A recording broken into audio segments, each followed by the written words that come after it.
கட்சிகள்லாம் பயப்படுறாரு. பயப்படல, அதெல்லாம் பயப்படலாம் கிடையாது. அவர் அம்பேத்கரை புறக்கணிக்கல, யாருக்கும் பயப்படல, புறக்கணிக்கல. ஆனா அரசியல் சாயம் பூசப்படும். எதிர்கட்சி அவரு ஆதங்கத்தில் பேசுறாரு. அவரு ஒரு கட்சி லீடரு, இவரு ஒரு கட்சி லீடர் இருக்கிறார். அவர் இருந்துகிட்டு இருக்காரு. அதிகாரத்துல பங்கு கிடையாது. எம்எல்ஏ எம்பி வச்சுக்கிறாங்க, அவ்வளவுதான் உண்டு. அதிகாரத்துல பங்கு தான் பயப்படுவாங்க. அறிக்கை வெளியிட்டுமே கூட இவங்க பயப்படுறாங்க. அந்த பயம்லாம் ஒன்றும் இல்லைங்க, சொல்றாங்க. பயம்லாம் ஒன்றுமே கிடையாது. இன்னத்துக்கு பயப்படணும்? தனிப்பட்ட மனிதனுக்கு என்ன பயம் இருக்கு? புரியுதுங்களா? அவர் சுய நினைவோட அவர் அறிவுத்தன்மையான கூட இதில் இருக்கு. இப்படி மட்டும் இல்லை, எதிர்க்கு அதாவது ஆளுங்கட்சிகளுக்கு பயந்து வாங்கணுன்ற அவசியமே கிடையாது. சின்ன சின்ன கட்சிங்களாம் அது எதிர்ப்பு குத்துன்னு தான் இருக்கிறோம். புரியுதுங்களா? எதிர்கட்சி அவரு ஆதங்கத்தில் பேசுகிறார். எடப்பாடின்றவர் இப்போ அதாவது இப்போ அடுத்தது வரணும், அது யாராக இருந்தாலும் எதிர்கட்சி தலைவர்ன்ற மாதிரி அவர் பேசலாம். ஆனால் இவங்களாம் பேசுறதுக்கு இல்லை. விஜய் அவர்களுடைய அரசியல் செயல்பாடு எனக்கு அது செட் ஆகுது.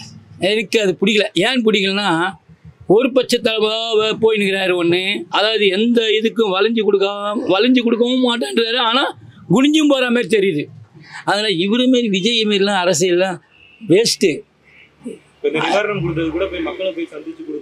அது சும்மா அது கட்சி ஆரம்பத்தில் வளர்க்கறதுக்காகவும் மக்களுடைய நம்பிக்கைக்காகவும் பண்றாங்க. ஆபீஸ்ல இருந்தே கட்சி வளர்த்துற முடியுமா? இவங்க பயப்படுறாங்க. அதெல்லாம் கிடையாது. எதுக்கு பயப்பட போறாங்க? அதெல்லாம் ஒன்றும் பயம்லாம் கிடையாது. அவரு ஒரு கட்சி லீடரு, இவரு ஒரு கட்சி லீடர் இருக்கிறார். அவர் இருந்துகிட்டு இருக்காரு. அறிக்கை வெளியிட்டாரு, இந்த மாதிரி நான் ஒரு கட்சி தலைவர், அவர் ஒரு கட்சி தலைவர், அது நாங்க ரெண்டு பேரும் ஒரே மேடையில் இருந்தா அது அரசியலாக்கப்படும். கண்டிப்பா அது அரசியலாக்க ஆயிடும். ஏன்னா ஒருத்தர் ஒண்ணு பேசுவாங்க, இன்னொருத்தர் ஒண்ணு பேசுவாங்க, ஆளுக்கு ஒண்ணு பேசுவாங்க. அது அவர் சொல்றது தப்பு ஒண்ணும் கிடையாது. கரெக்ட் தான். அறிக்கை வெளியிட்டு இவங்க இப்படி சொல்றாங்களா? அது எப்படி என்னன்னு புரிஞ்சுக்கிறீங்க? அது என்னன்னு புரிஞ்சுக்கிறது அவங்க தான் சொல்லணும். இதுக்கு மேலே நம்ம ஒன்றும் சொல்றதுக்கு ஒன்றும் இல்லையே. நம்ம மனசுல என்ன பட்டதோ அதை நம்ம வெளிப்படையா பேசிட்டோம். அவங்க மனசுல என்ன இருக்குதோ அதை அவங்க சொல்லுவாங்க, அரசியல் ரீதியா சொல்லுவாங்க. மற்றபடியே ஒன்றும் நம்ம சொல்றதுக்கு இல்லை. ஆனா இப்ப இவங்க எதிர்கட்சிகள்லாம் பயப்படுறாரு, பயப்படல சொல்றதெல்லாம் எப்படி எடுத்து? அதெல்லாம் பயப்படலாம் கிடையாது. அவர் அம்பேத்கரை புறக்கணிக்கல, அவரு யாருக்கும் பயப்படல, புறக்கணிக்கல, எதுவுமே பண்ணல. ஆனா அரசியல் சாயம் பூசப்படும். ஆனா அவர் ஒரு கட்சியில ஒரு கூட்டணியில் இருக்கார். கூட்டணியில் இருக்கும் போது அவர் அந்த தவறை பண்ணக்கூடாது. கூட்டணி தர்மம். ஆமா, அந்த கூட்டணி தர்மம் பாதிக்கப்படும். அவர் பண்ணது 100க்கு 100 உண்மை. அவர் அறிக்கை வெளியிட்ட பிறகு பயப்படுறாரு, அப்படிலாம் எனக்கு தெரிஞ்சு அப்படிலாம் கிடையாது. அவர் போகணுன்னா போர்ஸா பண்ணிட்டு போயிட போறாரு. இவங்களால அவங்களுக்கு ஒண்ணு, ஏன்னா அதிகாரத்துல பங்கு கிடையாது. எம்எல்ஏ எம்பி வச்சுக்கிறாங்க, அவ்வளவுதான் உண்டு. அதிகாரத்துல பங்கு தான் பயப்படுவாங்க. ஆட்சி அதிகாரத்துல பங்கு இருக்கணும். இப்போ என்ன சொல்லியிருக்காரு விஜய், நாங்க வர்ற கூட்டணிக்கு ஆட்சி அதிகாரத்துல பங்கு கொடுப்போம். அதனால யோசனை பண்ணலாம். சரி, இங்க சும்மா வித்தா யாருக்கணும், அங்க போனா ஏதாவது கிடைக்குமே. இதுதானே அரசியல், ஆதாயத்தை தேர்றது தானே, மக்களுக்குன்றது வேற. இருந்தாலும் அவர் இவ்வளவு காலமா இதுல இருக்காரு. சீனியரா இருந்த கூட இதுல இருக்காரு, ஏடிஎம்கே இருக்காரு. ஏதாவது கொடுத்துருக்காங்களா? வரலாறுல பாருங்களேன் நீங்களே. எம்எல்ஏவா எம்பியா சீட் கொடுப்பாங்க, மற்றபடி ஆட்சியில பங்கு கொடுத்துருக்காங்க. ரெண்டு கட்சியுமே இல்லை. அவர் இப்ப கொடுக்குறதுனால ஒரு நாள் மாற்றம் வரலாம். அதான் சொன்னேன், கவுண்ட் முறை தான் அரசியல். இதெல்லாம் ஏங்க நாளைக்கு வருமானம் இருப்பாங்களான்னு தெரியாதுங்க. 26க்கே நம்ம போவான, இன்னைக்கு இதுல இருப்பான், விடிஞ்சு அவங்களுக்கு மூடு மாறுதுங்க. இப்ப எடப்பாடியுடைய பன்னீர்செல்வம் கதெல்லாம் அப்படித்தானே ஓடிட்டு இருக்கு. நாளைக்கு திடீர்னு எல்லாம் ஒண்ணு சேர்ந்தலாம், அம்மா அம்மா எல்லாம் ஒண்ணு சேர்ந்தலாம், சின்னம்மாலாம். இதெல்லாம் சொல்றது முடியல. 2026க்கு ஒரு உறுதிதான். என்ன நடக்கும் தெரியாதுல்ல. ஆமா, இப்ப கலைஞர் ஸ்டாலின் முதலமைச்சர் என்ன சொன்னாரு, அவரு கூட்டணிலாம் எங்களுக்கு தான் இருக்கிறாரு பயம். ஏன் அவர் அப்படி, ஏன் அந்த கூட்டணி தான் இருக்கு, ஏன் அதை சொல்றாரு? அவருக்கு கொஞ்சம் சின்ன ஒரு சந்தேகம் இருக்கு. வருவோம் விட்டு போயிடும் அப்படின்ற இருக்கு. எல்லாருக்குமே இருக்க தானே செய்யும். எதுவுமே நிரந்தரம் கிடையாது. இப்ப என்ன ஒப்பந்தம் போட்டிருக்காங்க, நான் அடுத்த ஆட்சி வரைக்கும் உன்னோட இருப்பேன்லாம் சொல்லியிருக்காங்க. அப்படி ஒன்றும் இல்லை. கூட்டணி சேர்றது எதுக்கு? ஆதாயத்துக்காண்டி. எம்பி தனியாக நின்னா கிடைக்காது. அதனாலதான் வீட்டுக்கு மக்களை வர வச்சு வர்றது இல்லையே. அவர் இருக்கிற ஆளுங்களை போட்டு, சும்மான ஆளுங்களை போட்டு அங்கங்கே நிவாரணம் கொடுத்துக்கின்னு, இலவசம் கொடுத்துக்கின்னு இருக்கிறதுல அது பெருசு இல்லை. இவர் பேட்டி காணணும்.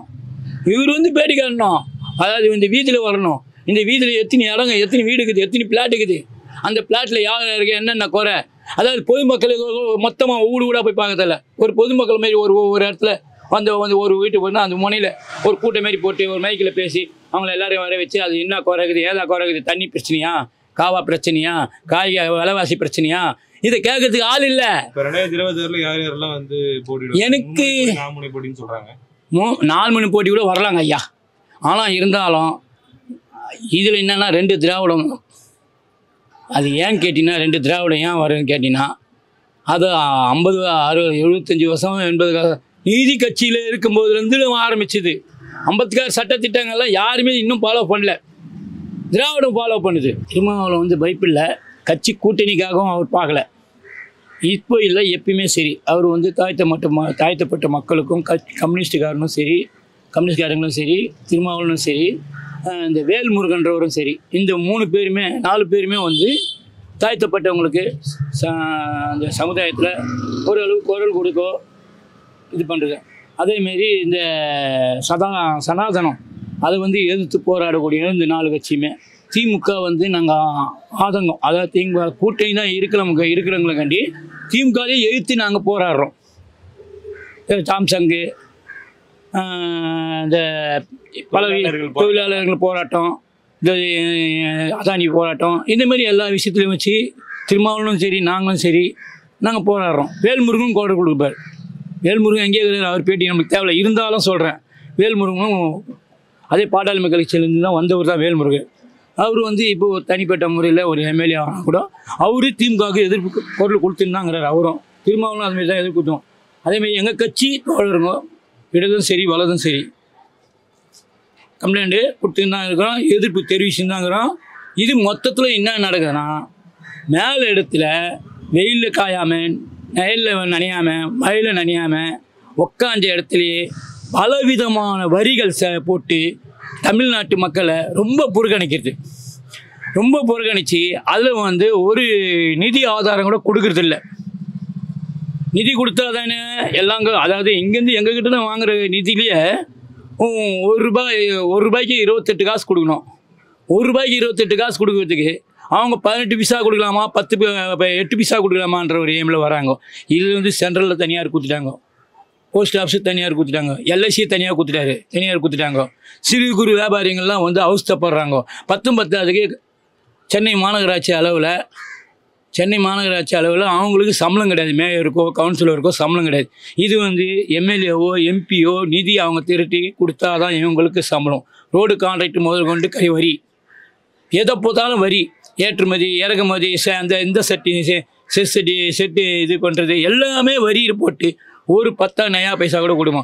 மெட்ரோ திட்டம் போட்டாங்க, அதுலேயும் ஒரு 10 பைசா வரும். வெள்ள நிவாரணம் 1 பைசா கொடுக்காம சும்மா மேல் பார்வை வந்து பார்த்து 1008 இந்த பாஜகக்காரங்க மூலமொழிக்கு அண்ணாமலை, தமிழி சவுந்தரராஜ், ஷா கணேசன், அப்போ எல் முருகன், இவங்களாம் வந்து சதா எதனா ஒரு குறிப்பில் கல்பினே இருக்கிறாங்க. இது கட்சிக்காக நாங்கள் சொல்ல, இது பொதுமக்கள் முறையில் நாங்கள் சொல்கிறோம்.